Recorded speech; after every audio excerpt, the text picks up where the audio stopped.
Bila je heroina čije su naredbe slušali i iskusni vojnici. Od nje su strepeli neprijatelji u 3 rata. Pogledajte video i saznajte o kojoj srpskoj dami je reč.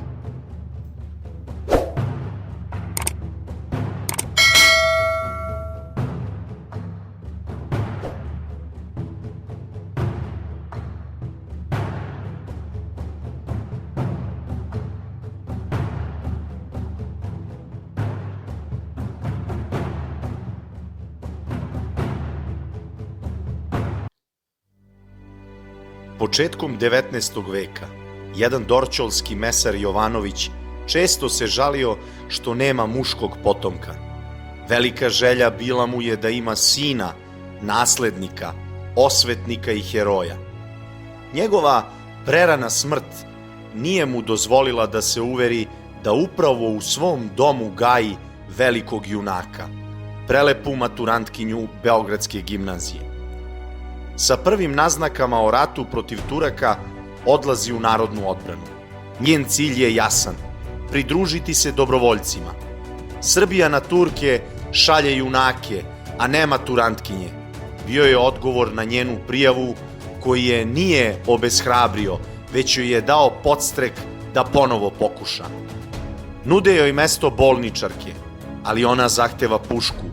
Regrutnoj komisiji hrabro poručuje: uvrstite me u četu ili me ubite. Njena spremnost i odlučnost slomila je i prekaljene ratnike. Postaje jedina žena ikada primljena u četnički odred, a njeni saborci je od Milošte zovu Sofronije. Prelepa Beograđanka bori se u oba Balkanska rata, izazivajući veliko divljenje. Njene fotografije u uniformi krase naslovnice strane štampe. Na njenim grudima sijala su mnogobrojna odlikovanja. Dugo je o njoj govorila i srpska i evropska javnost. Nakon ratova otpasuje redenik i ostavlja pušku. Dane provodi mirno kao činovnik železnice. Sudbina joj ne daje da dugo isprobava večernje haljine i uživa u oslobođenom Beogradu. Početkom Velikog rata ponovo oblači uniformu. Vojska i ovoga puta ne želi ženu u svojim redovima.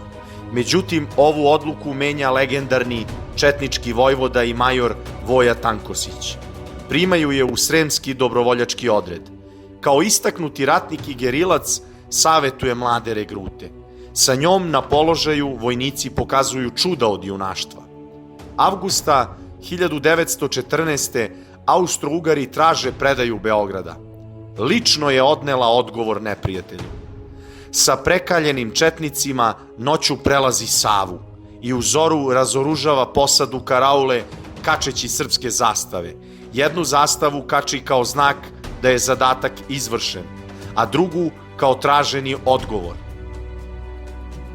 Nakon ove akcije odmah dobija čin narednika. Major Dragutin Gavrilović oduševljen je njenim junaštvom i spremnošću. Uspeva da preživi paklene dane odbrane prestonice, ali biva teško ranjena. Sa svojim saborcima povlači se preko Albanije. Svojim viteškim delima ističe se i na Solunskom frontu. Francuska štampa i njihova javnost očarana je njome i naziva je srpskom Jovankom Orleankom. Kada su konačno topovi i puške utihnuli i kada je sloboda izvojevana, zauvek skida uniformu. Nikada nije uzimala učešća u paradama, niti je bilo gde isticala svoje zasluge. Živala je mirno i neupadljivo i niko nije ni slutio tajnu otmene beogradske dame. U njoj se krio Sofronije, komita i prekaljeni ratnik. Bila je to heroina čije su naredbe slušali iskusni vojnici.